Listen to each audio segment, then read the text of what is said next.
Good morning. I'd like to welcome you back into Morning Moments with Jesus once again. Hope you had a great day yesterday and ready for a productive and wonderful day today.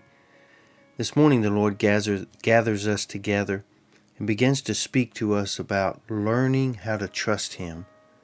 Learning how to trust the Lord is pivotal in our Christian walk.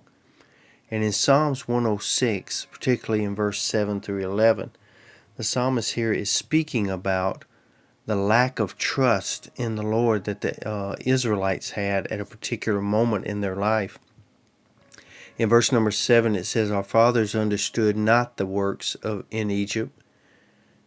They remembered not the multitude of thy mercies, but provoked you at the sea, even at the Red Sea."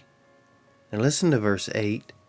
"Nevertheless he saved them for his name's sake, that he might make his mighty power to be known. He rebuked the Red Sea also, and it dried up. So he led them through the depths as through the wilderness. And he saved them from the hand of him that hated them, and redeemed them from the hand of the enemy.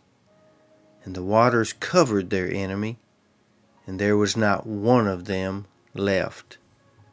See, of all the messages that could be preached or heard and all the devotions that could be listened to, none of them will ever help us if we do not trust the Lord. There is no way for change to ever come into a person's life unless they first learn to take God at His word. See, it's important to understand how God works on our behalf. Also to remember the mercy that God has shown you over the span of your life. Reflect on that this morning. And although you may complain sometimes and you may question Him sometimes, He still saves you anyway.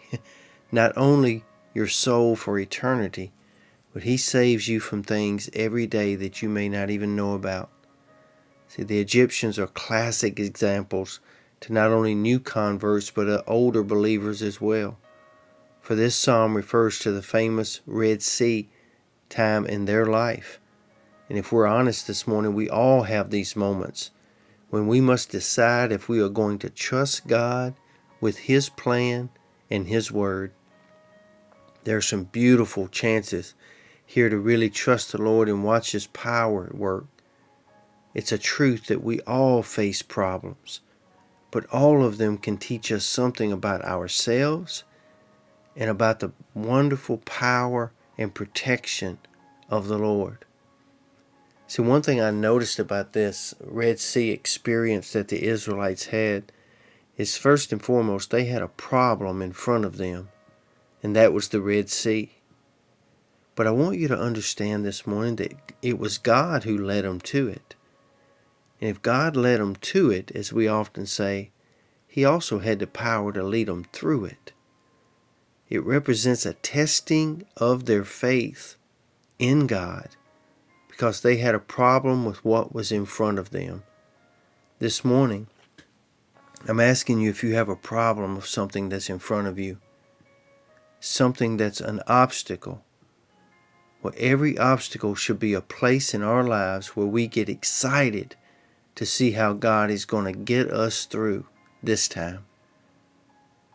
I want to leave you this morning by letting you know that they not only had a problem in front of them, but they also had a promise in front of them. Listen to Exodus 3, verse 7 and 8.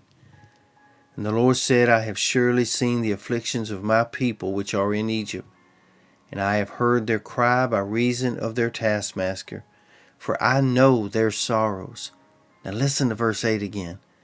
"I am come down to deliver them out of the hand of the Egyptians, and to bring them out of that land into a good land and a large land, unto a land that flows with milk and honey." God had made them a promise when He told Moses, "I'm coming down, I'm going to deliver them, and I'm going to bring them into a good land that I call the Promised Land." Listen to me this morning. No matter what lies before you, no matter how big or how scary it seems, God has made you a promise. He promised them Canaan, and Canaan is what they got. He promised you His protection and His ability to bring you through every Red Sea experience in your life, and He will do that. Because Jesus Christ has bought every Red Sea in your life, and He will bring you through it. But you got to learn how to trust God. So today I speak that blessing over you, that in every way and every day you'll learn more and more how to trust the Lord. After all, it's His plan. It's His world. We're just living through it. And all we have to do is trust Him, because He's brought you this far. He's not about to leave you now. You be safe, you be strong, and you be blessed. Be a person today that says, I may not understand what's in front of me, but I know this. I trust the Lord. Lord's will, we'll see you back here again tomorrow. Do your best to spend your morning moments with Jesus. He will give you fresh revelation every day. You have a great day.